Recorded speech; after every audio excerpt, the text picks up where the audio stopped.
Isa pong pinagpalang Sunday morning mga katots at mga ka-quarantine. Ngayon pong linggo ng umaga, ang ating pong magiging simpleng tanong ay, alam mo ba ang mission mo? Uy, bakit kaya alam mo ba ang mission mo? Kasi ang gospel ho natin, hinango kay San Marcos, Kabanata 1, mga talata 20 hanggang 30 ay patungkol po doon sa, sabi nga nila, walang kapagurang paglilingkod ng Panginoon, pagmiministeryo ni Lord. No, mula sa pagpapagaling sa biyanan ni San Pedro, pagpapalayas ng demonyo sa kung kani-kanino. Ang sabi nga, 'di ba sa mga ihilan daw pahinga. Hindi, si Lord, dasal lang ang pahinga, ha? At walang tigil. Talaga si Lord ay patuloy ang paggawa ng kabutihan, no? At ito yung katotohanang magandang pagnilayan natin, Jesus came into this world because of a mission.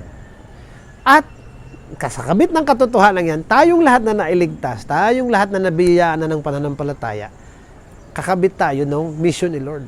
Ano yun? To bring the good news to this world.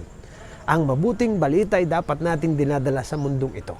Ngayon mga kapatid, kanina nga sa misa, ako may tanong At magandang mapag-isipan din natin ngayon sa Thought for the Day. Naniniwala po ba kayo kung sabihin ko sa inyong kapag kulang ang kabutihan sa ating paligid, bahala na kayo sa paligid, malaki o maliit, ito ay tanda ng krisis ng pananampalataya. Bakit ko nasabi yun? Kasi isipin nyo mabuti. Kung merong mahigit 1 bilyong Kristiyano sa mundo, ibig sabihin, taong nananampalataya kay Lord, 1 bilyon, Tapos, kulang ang kabutihan, so ibig sabihin, yung 1 bilyon na yun, hindi niya naaalala kung anong mission niya sa mundo. Kasi nang tayo bininyagan, kaakibat na ng biyayang ito, ang misyon natin ng pagdadala ng mabuting balita sa mundo. Kung yung 1 bilyon, ginagawa yun, sa tingin ninyo, hindi ho kaya dapat napakaraming nangyayaring kabutihan sa mundo. O, kung ayaw nyo, sa paligid natin, tayo pa lamang, kung iniisip natin yung kapaligiran natin, hindi tayo na rin yung may misyon. So, anong problema? Una, yung nangangailangan ng paglilingkod, hindi kinukulang. Sapagkat isang katotohanan ng mundo natin yan. There is poverty, there is so much sadness, desperation in other people, lalo na sa mga iba't ibang dahilan. So, ibig sabihin, may pangangailangan para sa misyong ito, sa biyaya ng Diyos. So, ang kulang na lang yung magdadala. Sino po nga ba dapat? Hindi po ba'y tayo? Sabi ko nga minsan, nakakalungkot naman talaga that there are bad people in this world. But alam nyo, mas nakakalungkot when good people do nothing. Di mas dudubling ko pa. When Christians do not do what they're supposed to do. Their mission to bring the good news into this world. Isipin niyo mga kapatid. Yun ang tanong ko sa inyo. Alam mo ba ang mission mo? Alam ba natin na ang ating gampanin sa mundong ito ay magdala ng kabutihan, pag-ibig, pag-unawa, pagtulong sa kapwa. So, pagbibigay pag-asa sa nawawalan nito. Kasi, tayo yung pinagkatiwalaan ni Lord. Tingnan nyo si Lord. Sabi ko nga, dasal lang ang pahinga. Tayo kaya, man lamang sa buhay natin, saan man tayo naroon, man lamang doon mapadama yung kabutihan to. Basta ulitin ko, kung kulang ang kabutihan sa paligid mo, ang may pagkukulang ay ikaw o ako. Krisis ng pananampalataya ang tawag diyan.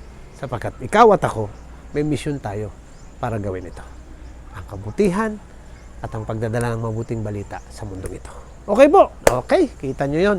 So, ibig sabihin yan, itong ating ginawa ngayon, gusto nyo makagawa na ng kabutihan, be cyber missionaries, evangelize to the social media, like, share, follow po itong ating page at ang ating Instagram at Thought for the Day at ang ating YouTube channel, TFTD Blessed and Blessing. So, like, share agad, At, syempre, babati tayo. Babati natin ang mga may birthday ngayon, taga-apostolado ng panalangin sina Sister Rosalina Villero, Magdalena Aguislor.